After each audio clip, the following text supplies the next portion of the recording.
Most of you know that every month I give away some of my favorite products to some that simply rate and review this podcast. And this month, I am sending out 7 Sundays grain-free cereal and granola. These are all of their top selling items, including their real cacao, maple sea salt, simply honey, Daydream dark chocolate, raspberry nut granola, and their Rise and Shine strawberry banana nut granola. You guys, if you haven't tried any of these, this is your chance. It is so freaking good. Just give this podcast a 5-star rating and review. And every last episode of each month is where I will be announcing the winner. So don't miss those episodes because you may miss me announcing that you are the winner. Good luck. I remember going back to my GI doctor and I told her, I was like, I'm learning all about a healthy diet and eating real foods and cutting out these ingredients and cutting out these foods. And she basically just like blew it off. She's like, that's not going to do anything. You need to try this next drug. Welcome back to the Digest This podcast. I'm your host, Bethany Cameron. And today on the show, we have Clean Kitchen Nutrition, AKA Kyle Fitzgerald. And we've been friends for I don't know how long now. And so having him on the show, it was literally just like going to lunch and having a conversation over a burger. Like it was super fun, but very educational for anyone listening. We get into the very hot topic of Simple Mills crackers and the seed oil that they have in there. He explains a lot about the differences between the seed oil they use and the typical seed oils that you get in the grocery store and in other products in general. So I think we both get asked this question all the time. So I feel like we pretty much cleared the air here on that specific topic, but that's just one. I mean, we go into how a lot of oils, avocado oil in particular, is actually cut, which means they mix other vegetable oil within that oil. We talk about his own journey because I don't know if you know his story, but he actually healed himself from Crohn's disease. So if you are a Crohn's sufferer, this is definitely an inspirational story. And he shares how he did that, how he was actually on infusion medication that was causing him more horrible symptoms than the Crohn's itself. So we really just get into that. We talk about organic, and does that really mean if we buy organic, if that is eliminating toxins from our food? We talk about wearables and the Wi-Fi around wearables. We also kind of go into, we talk about grocery stores, the hauls. We talk about what you can find at Costco. I mean, it just goes on and on. And so if you are at all into healthy eating, snacking, obviously gut health, you're listening to the right episode. This is very fun, and I hope you guys love it just as much as I did. Hey, Kyle, thanks so much for coming on the show today. We're friends. We're on Insta. I've been on your podcast. So now you're coming on mine. And I'm just so excited to have my listeners hear your story and share all the knowledge that you have to bring. Yeah, thanks, Bethany. Excited to be here and excited to share a little bit more about me. Yeah. All right. So before we get started, I like to start my podcast now with rapid fire yes or no questions just to pique my listeners' interest. So there's about 4 questions and you can only answer yes or no. Are you ready? I'm ready. Okay. Does eating organic mean you eliminate toxins from your food? Yes. Okay. Are wearables harming our health? Yes. What's more detrimental to your health?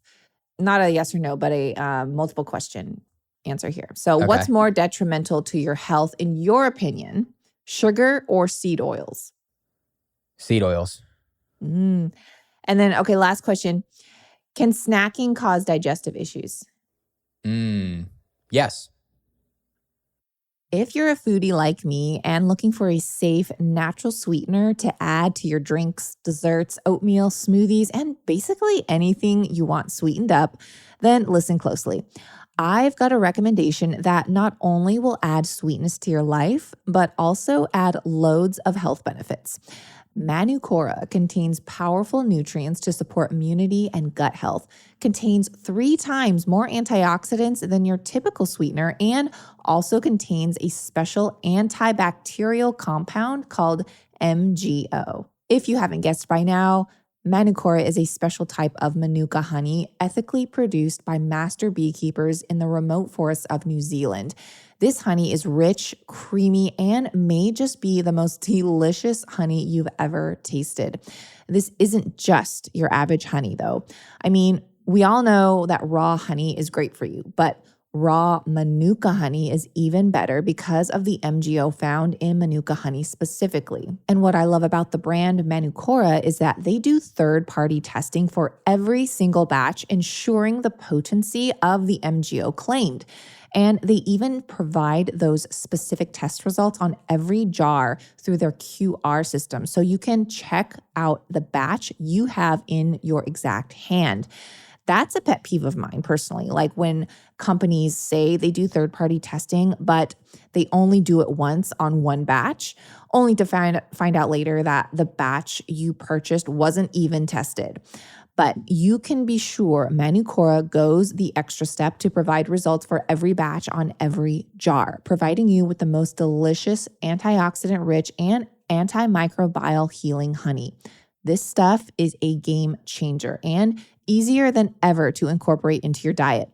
All you need is 1 teaspoon each morning to benefit from the amazing bioactives in Manuka honey. Head on over to manuka.com/digest to get $25 off the starter kit, which also comes with an MGO of 850 plus Manuka honey jar and 5 travel honey sticks, plus a wooden spoon and guidebook.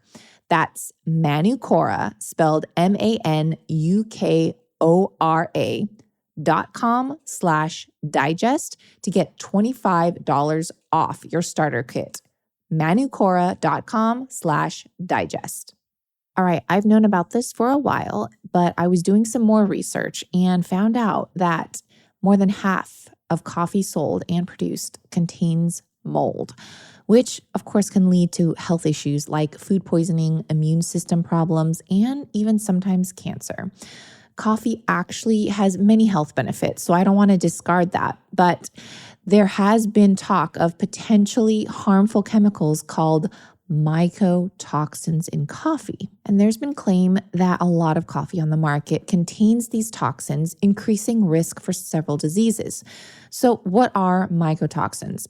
Well, mycotoxins are, as the name suggests, toxins formed by molds, tiny fungi that may grow on coffee bean crops, and these toxins can cause poisoning when you ingest too much of them.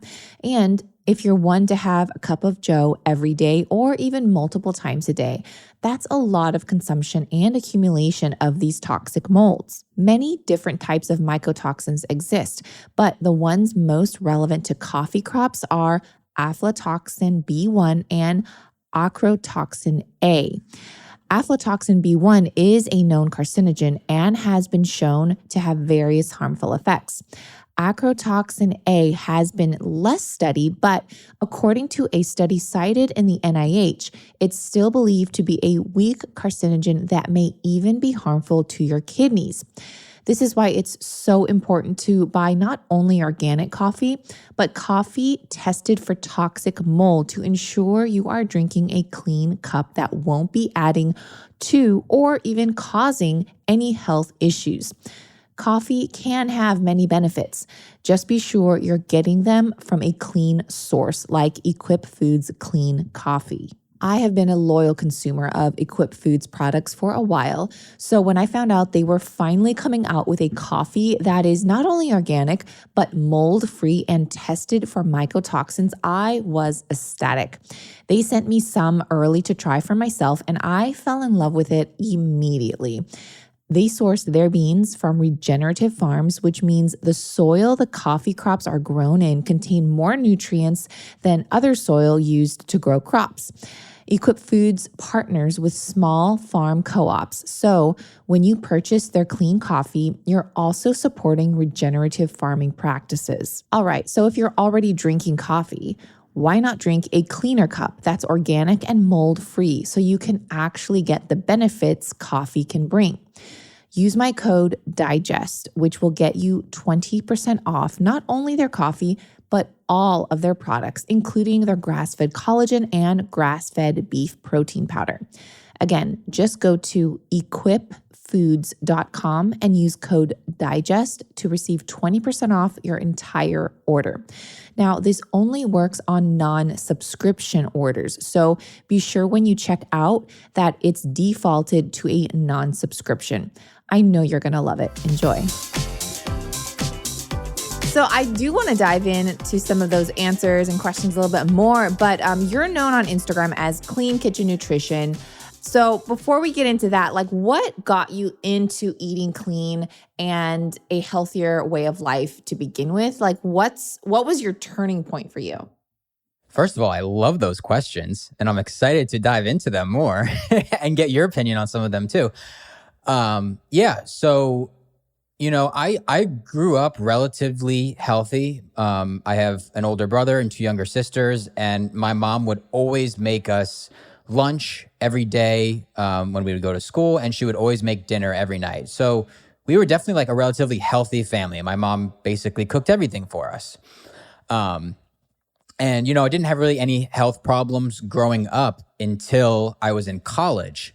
And it was my sophomore year of college. I started to develop a lot of lower back pain, this like nerve pain, I would describe it as, like shooting nerve pain through my lower back, down my butt, and like kind of down through my legs, like all the way down to like my calf muscle, basically. And it was just the most painful thing I had ever experienced. And some days I like couldn't even walk to class. I was in so much pain. I couldn't really go to the gym that much. I couldn't play sports, which I absolutely love doing with my friends. So it was tough. And I immediately went to a bunch of different doctors. They did all sorts of x-rays and scans and different things on my back. And they didn't really see anything that was wrong or broken or like a pinched nerve or anything like that. And they would give me, different prescriptions and different things that I would take. And sometimes the pain would go away temporarily, but it always came back. So that was like kind of the first symptom that started with me in college.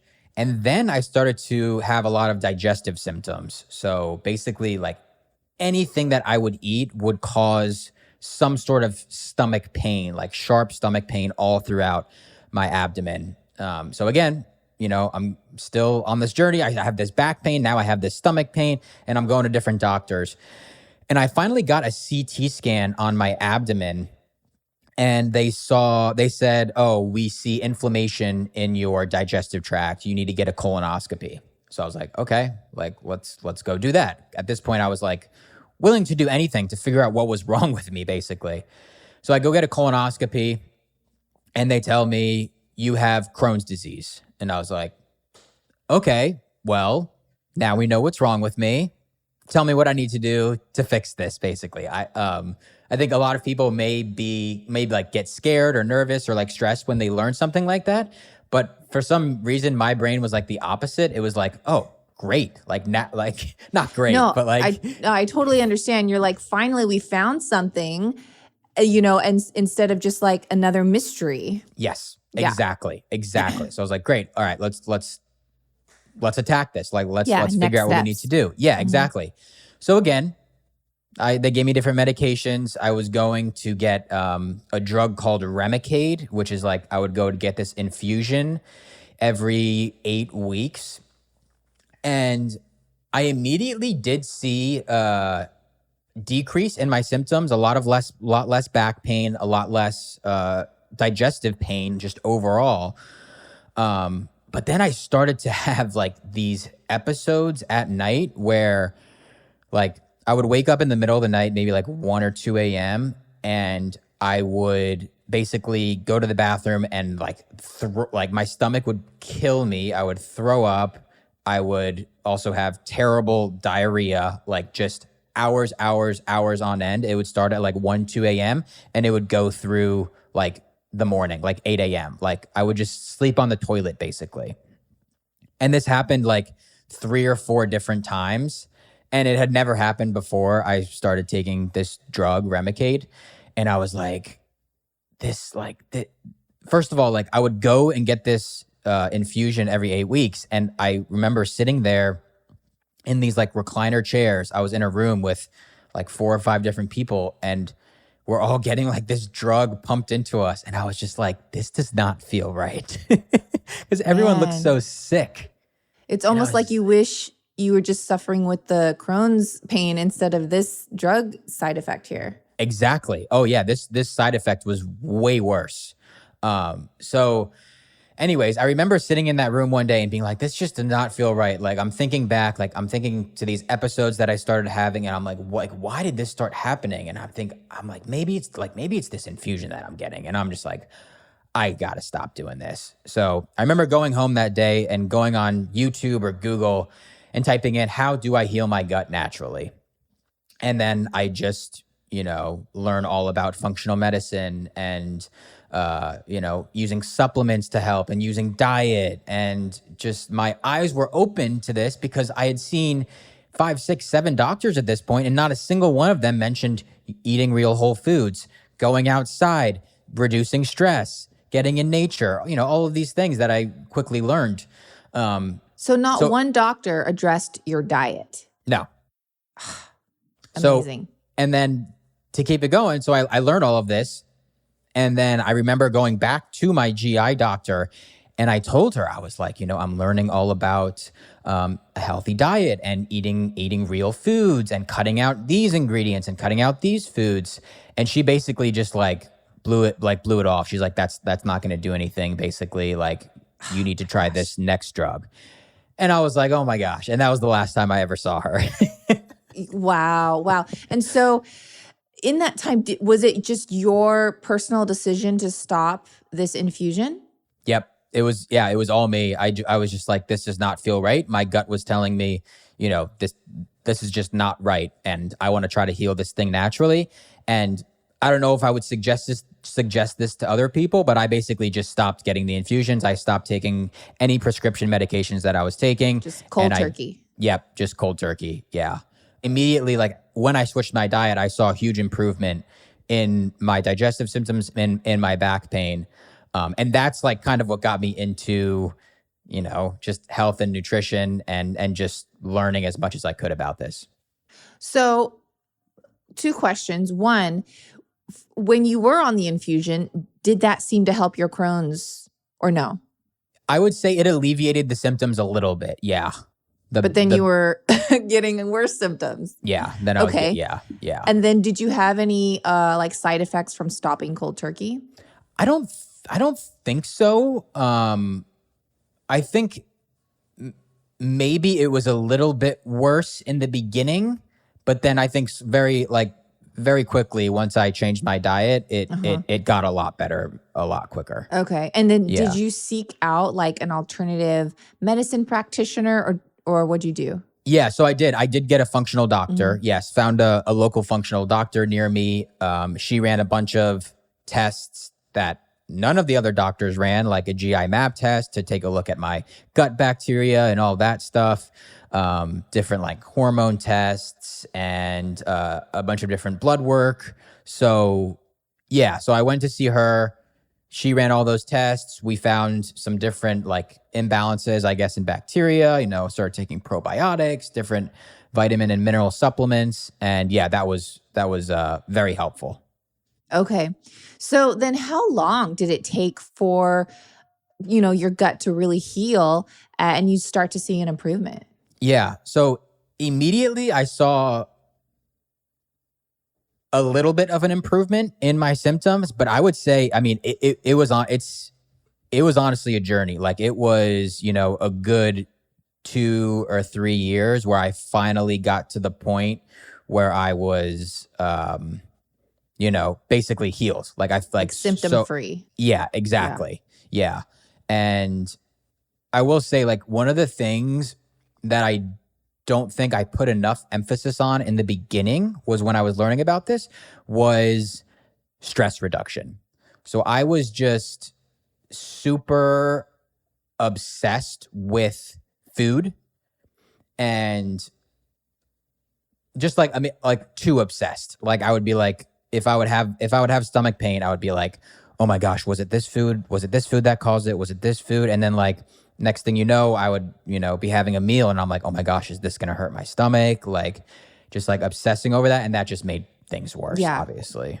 I mean, I feel like everyone listening can relate to that, myself included, because when you have suffered with stomach pain for so long and you're so OCD about what you eat, what's in the food. Is this going to make my stomach upset afterwards? Okay, what caused this upset? And then you almost correlate the upset with the food, which sometimes it's not even the food. It's just like maybe, like you were super stressed when you ate or something. Yep, exactly. Yeah. So I think it wasn't until I addressed that, like the stress levels, and then started doing meditation and started realizing like the power of thoughts and all this stuff. Like it wasn't like, I feel like that's what took my health to the next level, and I was able to, be symptom free.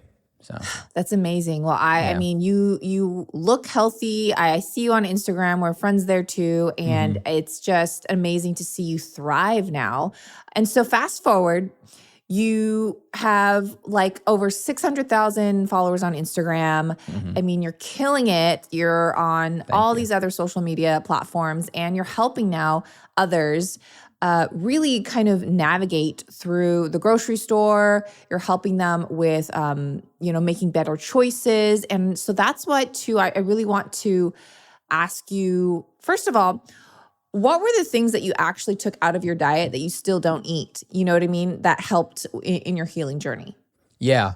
So in the beginning, as soon as I did that Google search of how to heal my gut naturally, a lot of things that came up right away were cut out gluten and cut out dairy. So those were two things that I immediately cut out. I still don't really consume gluten. Maybe every once in a while I'll have like some sourdough bread or something like that.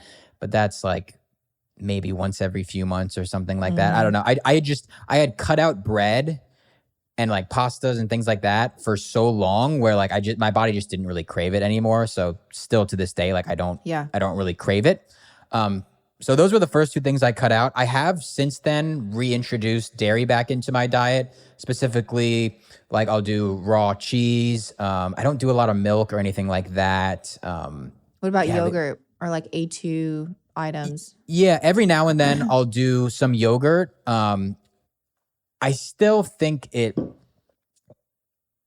doesn't make me feel the best. Like I feel like I can sometimes still get like bloated from that. But yeah, I'll do yogurt sometimes. Yogurt, I guess like yogurt and cheese. That's basically it. I mean, I feel like it's so individualized, especially when it comes to gut health and digestion. And like you were saying, it's so easy to just do a Google search and they're like, oh, cut out dairy and gluten. Well, dairy, a lot of people say, I feel amazing when I cut out dairy. Well, it's because you cut out all the processed stuff like the cheese that's, not raw, or the ice cream, or all these other things where if you're eating good quality cultured yogurt, it's cultured, so it changes things. If you're eating the right type of dairy, I think that's great, and the right source. So there's all these different nuances instead of just like, oh, cut out dairy. Yep. And so people don't realize that, oh, it's not necessarily the dairy, but the type of dairy and what else is in the dairy. Like, well, the ice cream, maybe it wasn't actually the ice cream. Maybe it was the gums or the artificial stuff that they put in it. You know what I mean? So people don't really make that connection. Yeah, absolutely. I mean, yeah, you could, cut out dairy and maybe you cut out the yogurt you're having and you're like, oh, I feel so much better. And then you think it's the dairy, but it's like maybe that yogurt, like you said, had all this added sugar and gums and emulsifiers and maybe even artificial sweetener. So yeah, I definitely came to realize that, oh, like maybe dairy like isn't the worst thing in the world. Maybe, the conventional dairy may be a little bit difficult to digest for people. But yeah, if you can get high quality, especially raw, in my opinion, like I'll do raw kefir as well, for the probiotics and the beneficial bacteria there. But yeah, I'd say like those are the first two things I cut out. And then started to learn about vegetable and seed oils, cut that out. Just anything refined grains. You go to the store and the first, second, and third ingredient on most processed food is refined wheat flour, vegetable oils, and then some sort of added sugar, whether it be cane sugar or high fructose corn syrup. So obviously, like those are some of the first three ingredients that I cut out and be like, okay, well, I don't need this anymore. Yeah. Well, then let's just go into it. So here's a question. So what are some common foods and snacks that people, they think they're healthy, but are actually causing more harm than good? Oh man, there's a lot. I'd say one of the main culprits, one of the first thing that pops into my mind can be like condiments, sauces, and salad dressings. I know some people may not think they're necessarily healthy, but there's a lot of vegetable oils and added sugar hiding in them, especially salad dressings. People are like, oh, I'm being healthy, I'm having a salad. And then they drown it with this salad dressing that's literally just soybean oil, has a bunch of added sugar and probably even some added gums Corn and syrup, things maybe, like that. yeah. Yeah, exactly. So that's a big one. I mean, even like things like ketchup, which again, people may not think is healthy, but it's like, oh, there's 4 grams of high fructose corn syrup in 1 tablespoon. Most people are having more than 1 tablespoon. So you're having, 9, 12, whatever grams of high fructose corn syrup with your burger or whatever it is. So I'd say that's one of the things for sure. Another thing that pops into my mind are a lot of these plant-based milks, unfortunately, that are popping up everywhere. Or plant-based. I mean, honestly, anything plant-based. I think we did a video about this a while back about the plant-based meat, I think, which I don't know. I like to think that most people know that these fake plant-based meats aren't healthy, but again, it amazes me how many people think they still are. Yeah. It really is, or it's like, I mean, we could just probably go off and just, talk about this for the rest of the episode. But it's amazing how many people still opt for this, thinking it's healthy or better for the planet, which it's not better for the planet, by the way. It's insane. Yeah, it's so bad. I mean, I know like Beyond Burger or something, they came out with like an avocado oil one, which is better, but it's like, in my opinion, still missing the point. It's like red meat is still way more nutritious than these plant-based meat alternatives. But yeah, plant-based meat and then like a lot of these different nut milks. And now there are like good 3-ingredient nut milks that you can get, ones that would just have almonds, water, and salt or something like that, which I think is totally fine. I personally don't consume a lot of that, but just be careful with the nut milks because again, you notice a theme with a lot of this. A lot of these products just contain the same ingredients. It's a lot of vegetable oils. It's a lot of added sugar. It's a lot of gums and emulsifiers. And then specifically with some of these nut milks or oat milks, a lot of them use non-organic almonds or oats or whatever, which which are sprayed with glyphosate. I guess we briefly talked about that in the beginning with the yes or no, which is why I said yes to organic. But yeah, plant-based, that's a big one to be careful about for sure.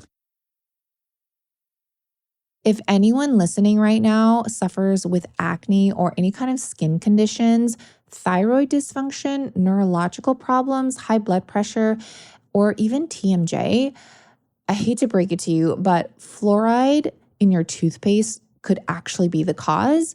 Fluoride even contributes to acute high-level exposure. Fluoride has even been linked to abdominal pain, nausea, vomiting, and even muscle spasms, which is really crazy, you guys. So I know everyone is looking for a fluoride-free toothpaste, and I've been using Bite toothpaste bits for I would say like 2 years now, which is crazy. I love them. My husband loves them too. And they have a fluoride-free version and they use hydroxyapatite, which is it's a non-toxic ingredient that I feel like getting more attention now. So hydroxyapatite works by remineralizing enamel from within. It just reaches our innermost part of any kind of dental cavity, and it binds to plaque and harmful bacteria in our mouth. And hydroxyapatite is the active ingredient in Bite Toothpaste Bits fluoride-free toothpaste. I'm sure you guys have heard of Bite. I definitely recommend checking them out. They also have a natural tooth whitening kit as well. They also have a natural teeth whitening kit and mouthwash. So I am offering my listeners 20% off, or should I say Bite is, which I am so grateful for them and this partnership. And if you go to trybite.com/digest, you can get 20% off. You can also use the code DIGEST at checkout to get 20% off as well. So just go to trybite.com/digest or use code DIGEST at checkout. Trust me, you guys, you're gonna love this game-changing toothpaste. And if you don't, for whatever reason, you can cancel at any time. Again, just go to trybite.com/digest. All right, you guys. So I have been making these special gummies and I have to give you the recipe. So get a pen and write this down. These gummies are so addicting and all you need are 3 main ingredients. They're not only good for the gut, but they can also help aid in hair growth, immune function, skin health, and they taste like a creamy ice cream pop you literally can just pop in your mouth. And all this is from the colostrum I add. So if you haven't guessed by now, these are creamy colostrum milk gummies that literally are like a pillow in your mouth.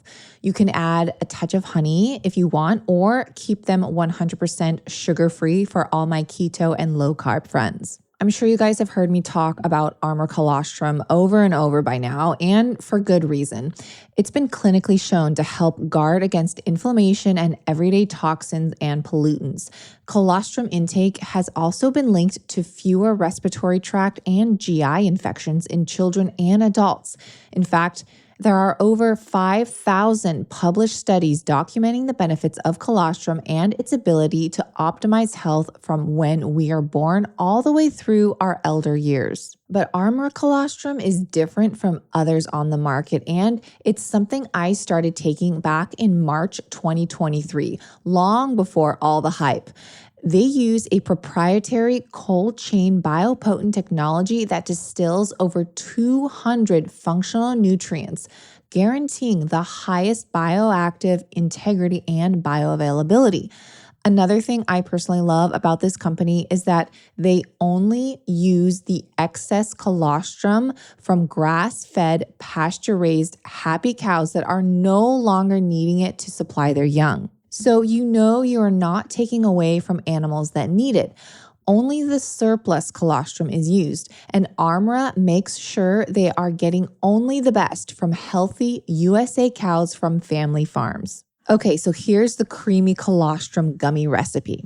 Just get 2 tablespoons of grass-fed gelatin, 1 cup of your milk of choice, dairy or non-dairy, 1 tablespoon of honey, which is optional, and 1 tablespoon of Armor Colostrum's unflavored grass-fed colostrum. And you can save 20% if you use code DIGEST at checkout on their website. It's tryarmra.com. Again, that's code DIGEST, and that will save you 20%.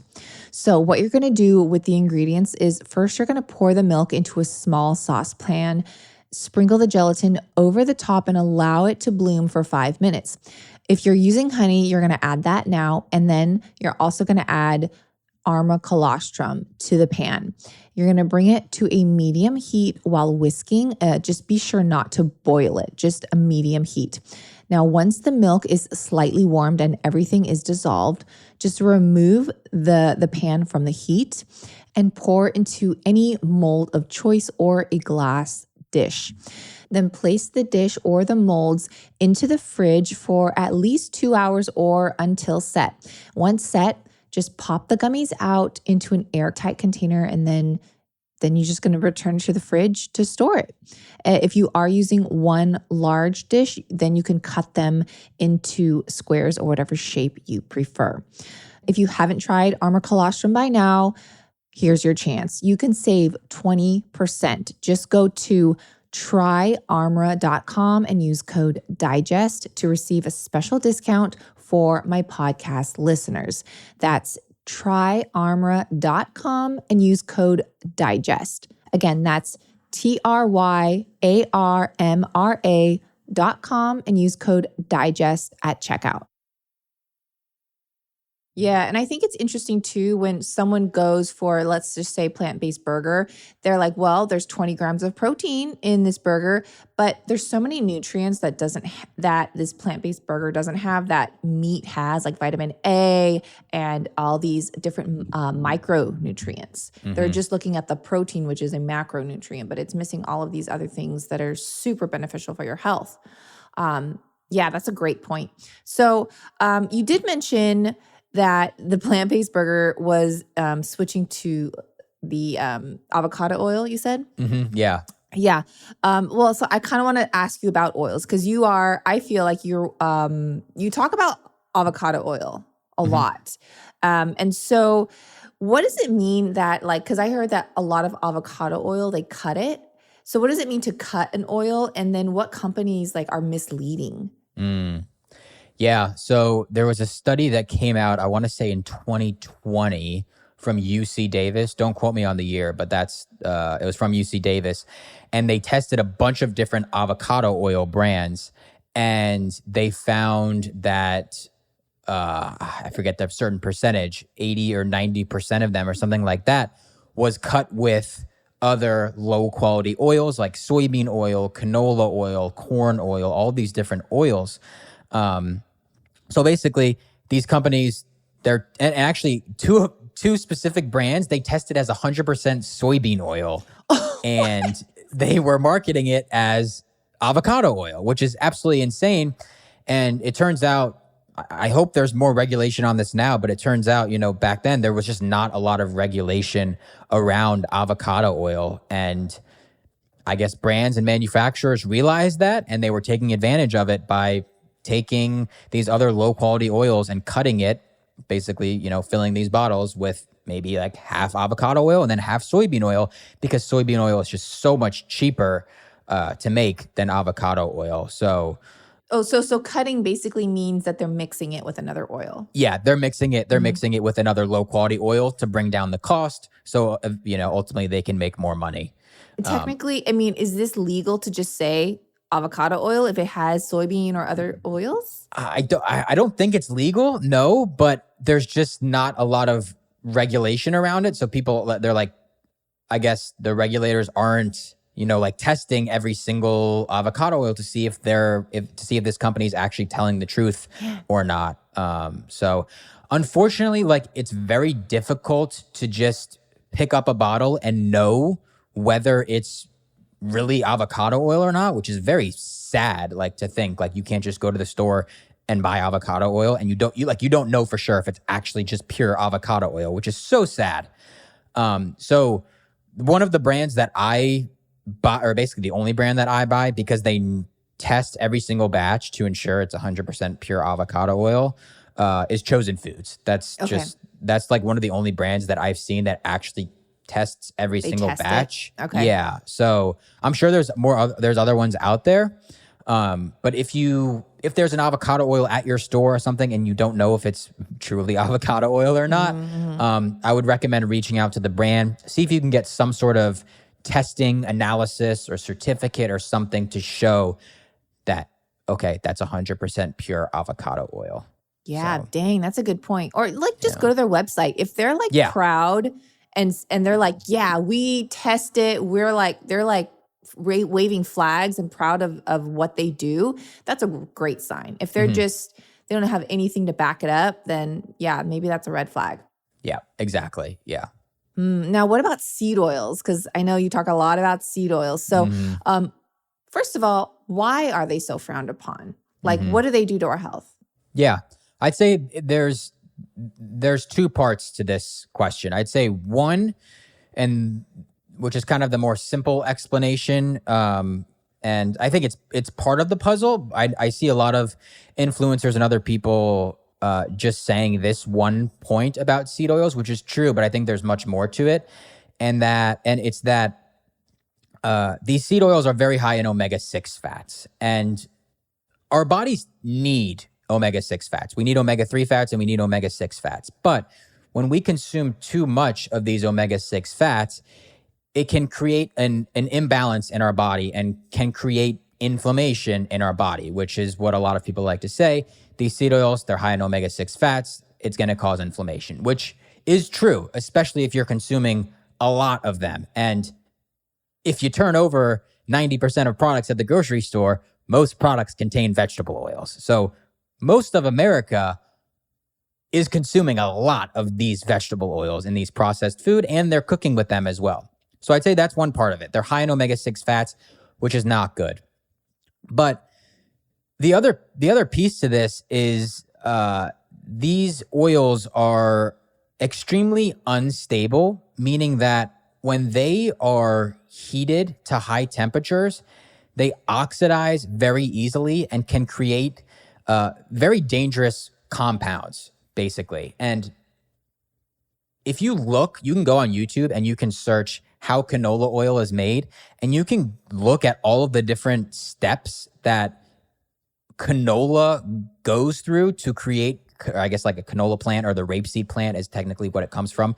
But all the different steps that happen in order to create canola oil, it's, first of all, it's heated to very high temperatures multiple times throughout this process, which that alone is going to oxidize the oil and basically, like I said, create these toxic compounds to our body. But then also, if someone's buying canola oil and they're cooking with it, they're heating it again. So it gets heated a lot throughout this process. Also, it's I know it's bleached too. Yeah, exactly. So first they deodorize it because it smells terrible, because as soon as it's heated, it goes rancid, basically, and then it smells. So then they deodorize it, which takes the smell away. And then it's like, again, I saw the video. Yeah, you can watch the video. They said it goes through like a, quote, degumming process. Like, what does a degumming even mean? It's I don't know. It's wild. But then, like you said, like it goes through like a bleaching process as well, because I'm pretty sure it comes out like a dark gray color or something like that, and then they bleach it so it's like more clear, which is, again, wild. So just like, it doesn't take a genius to watch this video and like look at what it goes through to be like, that is not healthy. Like, humans should not be consuming that. Yeah. So yeah, those are the two main things: high in omega-6, and then also just going through all this processing, it really creates toxic chemicals, these toxic compounds. And then when we consume it, it really, like, it messes up our bodies, like at the cellular level. Like, it's totally messing up our cells. I can definitely, like, eat canola oil specifically. I can tell, canola and soybean oil, I can tell if I consume it, which I rarely even do. If I don't know I'm consuming it, basically, I can feel my body get inflamed and like I get a headache. Like, I don't feel right. Yeah, that's insane. Now, I do have a controversial question that I get asked actually a lot too, because I know you're a huge fan of Simple Mills. So am I. And I know what Great question. You know what I'm going to ask is, Simple Mills has sunflower seed oil in it. And I get asked this question too about, okay, but what about the sunflower seed oil? So I don't know about you, but I actually reached out to the brand. I have a really good communication with them. And I was like, hey, look, what's the deal with the sunflower seed oil in your crackers? Because I love them. Like, I think they're a great alternative. They're a lot healthier. So this is what they told me. I don't know if they told you the same thing, which totally trust. But apparently, so they use organic, high oleic sunflower seed oil. And they said that they make sure that they don't heat their crackers to the temperature that the seed oil would basically turn and go, I don't want to say rancid, but it would oxidize you know. So they said they make sure that they heat it to a low temperature. They bake those crackers low so that doesn't happen. And I was like, oh, okay. Because I don't actually feel bad when I eat the crackers. So I was like, that makes sense. But I was curious to know your take because I know you're a fan of them too. Yes, absolutely. Whenever I talk about Simple Mills, like this is by far the number one question I get whenever I talk about them. Yes. So if you've been following me on social media, you know that I have been recommending Simple Mills crackers like since day one. And I'll explain this in a very simple way and just kind of break it down for you. So yes, the oil they use is organic, high oleic, expeller pressed sunflower oil. I know it's a lot of words, but it's actually kind of simple. Organic, meaning that the actual sunflower seeds themselves are not being sprayed with any synthetic pesticides or herbicides. So that's, first good thing, because most conventional sunflower oil is going to be sprayed with these things, which again gets in the sunflower oil and gets into your body. So that's the first good thing. Second part of that is, we'll say high oleic. So high oleic refers to the specific fatty acid profile of this sunflower oil. And this specific type of sunflower oil is very high in oleic acid. And oleic acid is an omega-9 fatty acid, it's similar to, omega-3. Omega-3 and omega-9 are the better for you fatty acids. And it's actually very, very similar to the fatty acid profile of olive oil or avocado oil. So like I said earlier about how these vegetable oils are high in omega-6 fats, which is inflammatory, this specific type of sunflower oil is not high in omega-6 fats. It's higher in omega-9 fats. So again, that's the second piece of why I'm totally okay with this oil. Third reason, expeller pressed. Expeller pressed basically means, and you kind of mentioned this with the way their crackers are baked, but expeller pressed means that these sunflower seeds are not heated to high temperatures in the actual manufacturing process either. So think about like olive oil. You know how like they press the olive oil out of the olives? That's kind of like a similar situation. Exactly. So same idea with the sunflower oil. So yeah, organic, expeller pressed, high oleic sunflower oil. So, and again, like I this is my go-to crack, and it's just in their crackers, I guess we should say that. Not I like their seen baking it in the mixes. cookies. Yeah, or cookies, yeah. They're my go-to crackers. Like I eat them all the time. I get a lot of backlash from people like saying, "Oh, why do you promote these? They have sunflower oil." I'm like, well, first of all, I've been promoting them since day one. Here's why I'm okay with the sunflower oil, and like this is what I consume. If you don't feel comfortable consuming this cracker or this oil, like that's fine. Like you make your own decision. But I eat them.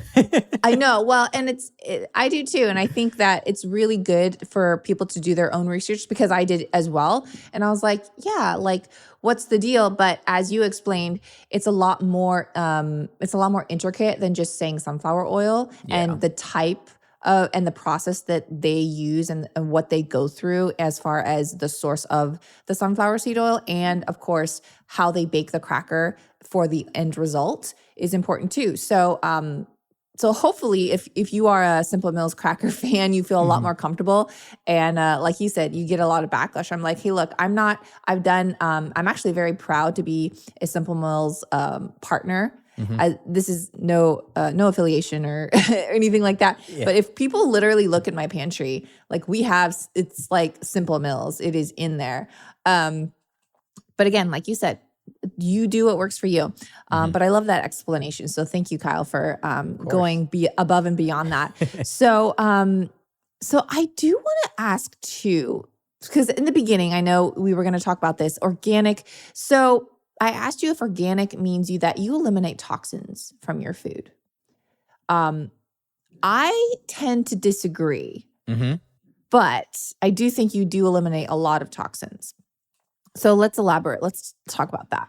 Yeah, I'd say the main thing, and you know what? If you asked me this question a few months ago. You can change your answer. I don't know. No, I'm sticking with my answer. If you asked me this a little while ago, I probably would have said like, yeah, it doesn't really mean anything or it doesn't matter. But I think when you do go for organic, I guess specifically with products that are sprayed with glyphosate, which is the active ingredient in Roundup. For those that don't know, the thing that you use to spray weeds around your house. A lot of foods are also sprayed with that to prevent insects and different animals from eating the plant, whatever's being grown, and also to prevent weeds from growing around the plants. So I'd say, yes, when you buy organic, and I'll give an example here, oats. Oats are heavily sprayed with glyphosate. So when you are buying organic oats, and it's even better if it's tested for glyphosate to ensure there's no glyphosate in there, I think, yes, you are eliminating toxins from your diet. Now, if you have something else that maybe is not sprayed with glyphosate, we'll say like avocados as an example. Maybe that's not as important to buy organic. It's most likely not sprayed with glyphosate. It may still be sprayed with these synthetic pesticides and herbicides, which are toxins basically. But maybe it's not penetrating the avocado and getting into it since it has that skin. I don't know. So like on this question, I would say yes and no. I'd say it depends on the product. Yeah. And What's your opinion on it? I mean, like you said, even organic is sprayed. It's not sprayed with glyphosate, but they're still sprayed with, quote, better for you chemicals in organic, I guess, which that's like another topic. But because just from my own research and interviewing other people, I guess organic produce is still sprayed with products that are technically organic, but they're from non-organic sources. And so it was just interesting. I had like non-synthetic sources, you mean? Yeah, like Chef Molly, she was explaining something about like how, I mean, it goes way deep into the weeds, but like, it's from these cows, but they're not eating like their manure, and they use the manure, and it technically is organic, but the manure from the cow is eating corn and soy and like not this. So that's the manure that they're using for the organic, but it was interesting. And I was like, okay, that's, so it's really hard to regulate, but I will say, I'm not saying organic doesn't mean anything, because I definitely agree. Like, you're eliminating a lot of stuff when you buy organic, for sure. But I still think there's some sort of like toxins in there, which I feel like we can't really get away from unless we're like growing our own food in our backyard.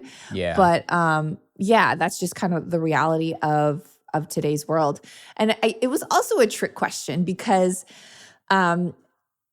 you can buy the cleanest organic produce and you do eliminate toxins, but can toxins be going back into your food by what you cook them with? Like pans or like oils? Yeah. Yeah, for sure. Yeah, the nonstick. You got to watch out for the nonstick Teflon pans. Those are should not be heated to high temperatures, and should not be, if they're scratched, then that's going to release a lot of toxic chemicals into your food. What do you cook with? What do you typically like, pans and stuff?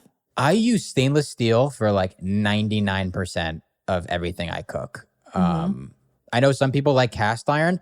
I personally I used to use cast iron, but I just find that I get a better crust on my food, like with stainless steel. Like if I'm making steaks or burgers or chicken or like salmon, I just like how the stainless steel gives it a nice like crust on the food, and it's just like easier to maintain, I guess, like easier to clean. Yeah, I know, like put it in your dishwasher too. Oh, you can? Oh, I've actually never done that. Cast iron or not cast iron, stainless steel. Stainless steel. Yeah, but I know it is a little bit more to care for like a cast iron. It's like right. Yeah, and cast iron are still great. Like cast iron and stainless steel, like those would be my two go-to recommendations.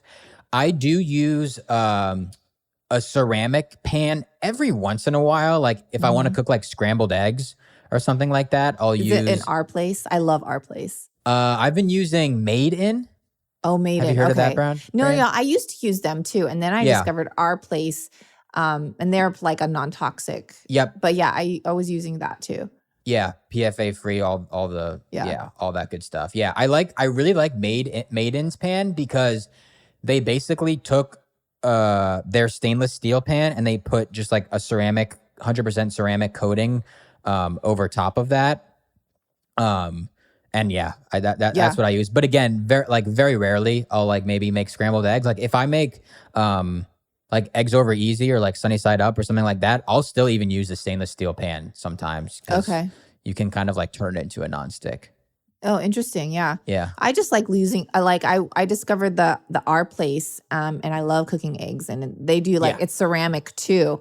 Yep. And so it's so easy, and they're lighter because for me, these pans nowadays, they are so dang heavy, and I'm like, okay, I got to find some lighter pans. So I love those. But so I heard too that this guy, and this is not just from like one situation, but regarding cast iron, I don't know if you've heard this, but this guy was getting, he had really high iron in his blood work, and he was cooking with cast iron only, thinking like it was like the best thing ever.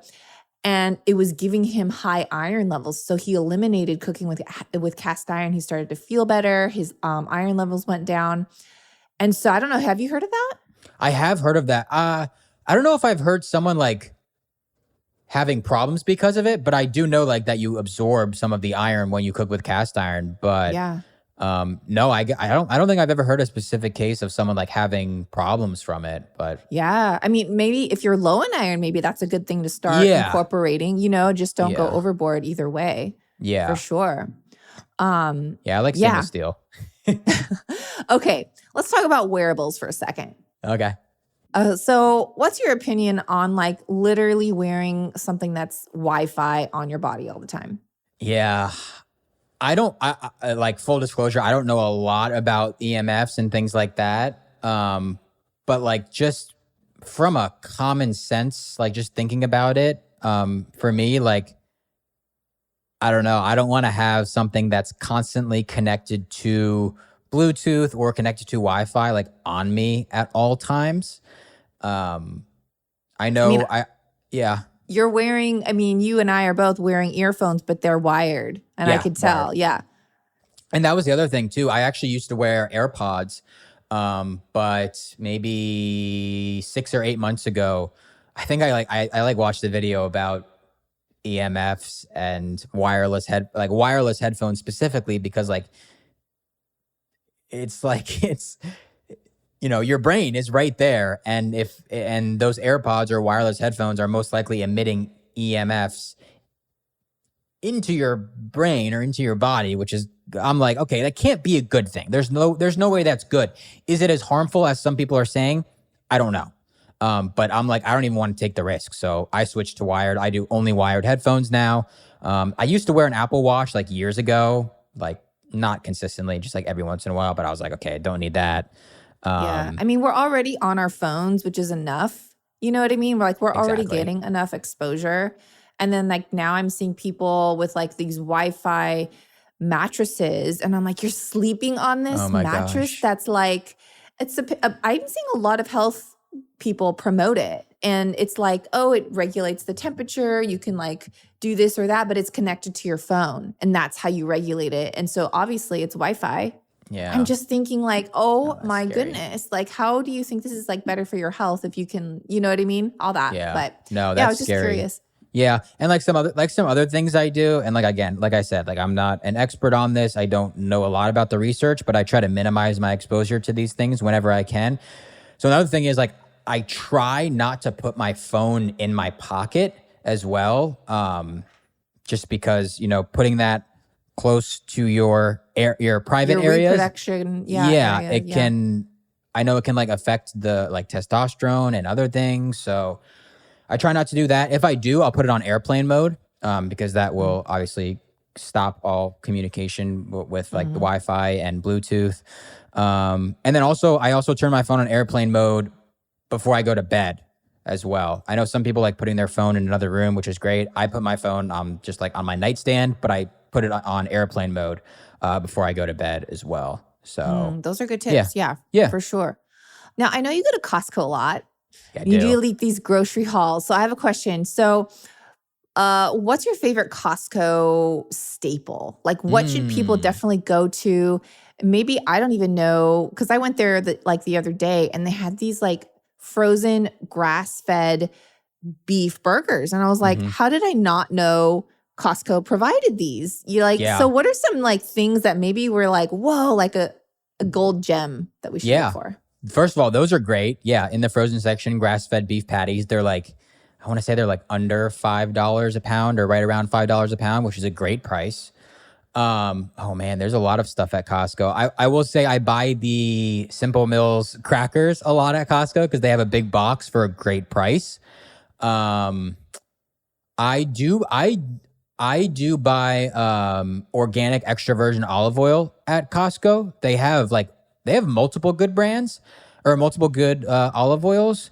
And I know one of the ones specifically, which is the Italian extra virgin olive oil. They did like a test on it a few years ago and it came back as like 100% pure real avocado or olive oil. And kind of like what we were talking about with avocado oil, unfortunately, a lot of olive oil as well can be cut with low quality oils like soybean and sunflower oil. So when I found out about that, that's normally the olive oil I go for. It's a great price and it's pure. That's a good product. They also have like, speaking of like oils in that section, they have a great organic extra virgin coconut oil as well. Yeah, I'd say like those are probably some of the main things. There's some other snacks as well, like That's It bars, which are just fruit. They have those at Costco, which I'll buy. Yeah, I'd say those are probably the main things. They also have a good cheese selection. Sometimes I'll buy, like they have a Gruyere raw cheese there for a good price that I'll buy sometimes. I love Costco. Yeah, ghee and butter. They have like some grass-fed butter there. Yep, that is also the butter I buy. Yep, the 95% grass-fed Kirkland butter. I like that one. They have organic ghee. Okay. Man, they got a lot at Costco. So you do eat butter then, right? Because yes. Yeah. Oh, yeah. Okay. Yeah, I do butter. Yep. And ghee. I do a lot of ghee. I actually use ghee for like most of my cooking. Oh, interesting. Yeah. You know what? When we were talking about oils, I failed to ask, but what are some of your favorite cooking oils? So you just mentioned ghee. Do you use tallow? So I've experimented with tallow a little bit. I personally don't love the taste of it. And maybe it was just the specific tallow that I was using. I just had a brand sent me another one and I want to try it again to see if I like it. Because I know it's so good. But I'd say for the most part, if I'm cooking like steak, chicken, or fish, I'm going to use ghee like 100% of the time. I just love how it tastes. I love it too, yeah. Yeah, so good. And do you use butter? I'll top things with butter. Like if I'm topping my food, like I'll put some butter on my steak or something like that after it's done. I'll also cook butter. I'll use butter when I'm cooking eggs as well. And then recently, actually, I've been using coconut oil for cooking sweet potatoes specifically.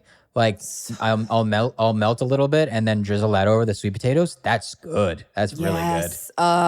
Yes, you hit the nail on the head there for sure. Coconut oil and sweet potatoes are like a perfect combo. And I do have to agree with you. The tallow situation, I don't like the taste of it. Okay, good. And my husband likes it, so I still use it for like cooking and stuff, but I am just not a fan. And I've had a couple brands send it to me too, and every single brand, it's just like, I think it's the tallow. I don't think it's the brand. Yeah, dang. That's not what I wanted to hear. Man, but it is good for your face. It's like good for your skin too. Yeah, there's so many like tallow-based moisturizers that I see popping up everywhere, which is great, which is really, really good.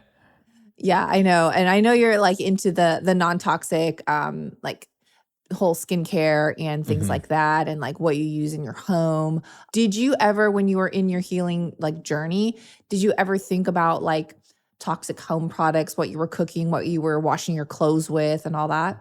Yeah, definitely. I'd say pretty early on, I figured out, or I learned about a lot of the, toxic household cleaners, laundry detergent. Yeah, laundry detergent. I feel like I switched that pretty early on. Fortunately, I guess I learned about it early. Yeah, because I was like, I just want to do everything I possibly can to, live a truly non-toxic life. So yeah, laundry detergent. I mean, like toothpaste, cleaners, like different spray cleaners, shampoo, conditioner, face wash, moisturizers. And did you Yeah. notice, like, when you switched out those cleaning and household products, did you notice that, like, maybe your skin got clearer or, like, you weren't having allergies or, like, did you notice anything like that?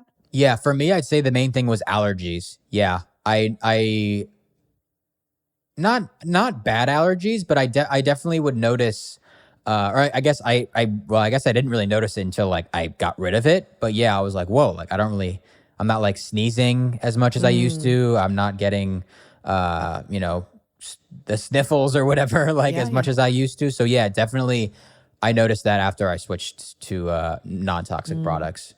You brought up a good point, Kyle, is that you didn't notice it until you removed it. And Hmm. I think that's a lot. That's very common with people, whether that's cleaning products or whether that's food and their diet. They don't know how bad they feel because that's how they've felt their entire life. So they don't know it until they remove it. And I Yeah. think that's huge because a lot of people are like, well, I don't need to change my diet. I feel fine. Or I'm constipated for 3 days. This is just normal. Like, people don't know until they make the switch. And that is, I think, very key. And I think if anyone's listening, maybe try something, try switching out your laundry detergent, try altering your diet a little bit, and just wait and see for like a month if Yeah. you feel any different. Yeah. As a society, I feel like we've normalized a lot of these symptoms. Oh, I get bloated after every meal. Oh, that's normal. Like a lot of people get bloated. Oh, I, have allergy symptoms like all the time. Oh, yeah, like that's normal. And the list goes on and on about all these things that we've kind of like normalized, I guess. No energy. I'd say that's one of the main symptoms that my followers tell me. It's like, oh, I just have like no energy. Like I wake up tired. I have this afternoon crash. All these things, and we've normalized a lot of this. So yeah, to your point, once you change the food or change some household products or cleaning products, whatever it may be, personal care products, yeah, you'll realize that a lot of these things go away after you remove the bad stuff. Yeah. And for me too, I'm sure you can relate to, Kyle. You have to tell me, but because I've stripped my diet from so many just like toxic things and just ingredients that don't serve me, if I do end up eating a meal that I know is not good, but I'm like, okay, I'm just gonna have this like once in a while, I'm a wreck for like a week after Hmm. that one meal. And it's Yeah. like, man, why did I even do that? It's not even worth it. But you tell me, has that experience ever happened to you? Oh yeah, for sure. Yeah. And that's why like I am pretty strict when it comes to the food that I put in my body, but I will eat out with friends like every once in a while. And are they cooking with soybean oil? Probably. And Mhm. then maybe I'll have a headache that night or the next day. So yeah, normally it could be like, yeah, 24 to 48 hours or something like that after I eat whatever it is. I notice some sort of symptom, whether it be stomach pain or headache or something, just because like your body's not used to that. Yeah. And You're more sensitive to it, which is how it should be. You shouldn't yeah. be desensitized to these chemicals. I remember growing up, I loved the scent of Tide laundry detergent. Like Hmm. that was so like, oh yes, like I loved it. Loved wearing it, all these things. Now if like I even walk by, if my husband and I sometimes will take a walk and like, how sometimes you can smell the laundry coming out of like someone's home. Oh yeah. Yeah, yeah, yeah. So like we could smell it and it's like it actually is disgusting to me now.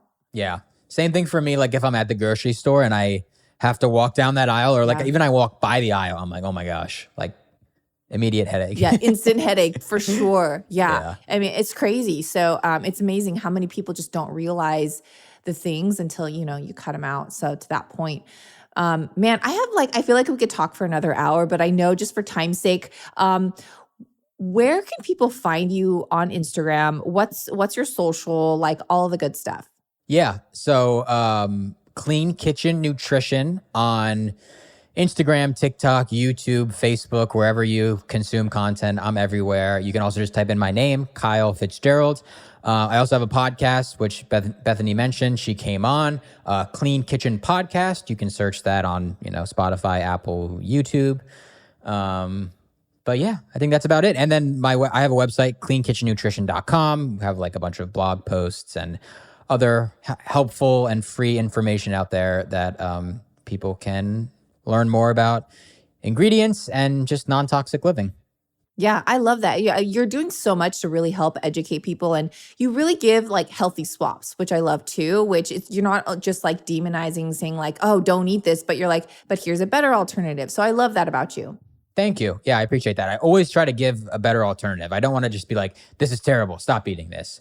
Be like, "No, this is not good, but here's a much, much healthier alternative that kind of replaces this." And I always recommend to people too, like, if you're new to clean and healthy eating or non-toxic living, whatever it is, make these switches and these changes one at a time. Like, it can be so overwhelming. I know I was overwhelmed when I first learned about all of this. So don't let the stress of it basically impact your health, because the stress can sometimes be worse than what these foods are actually doing to you. So make these switches one at a time.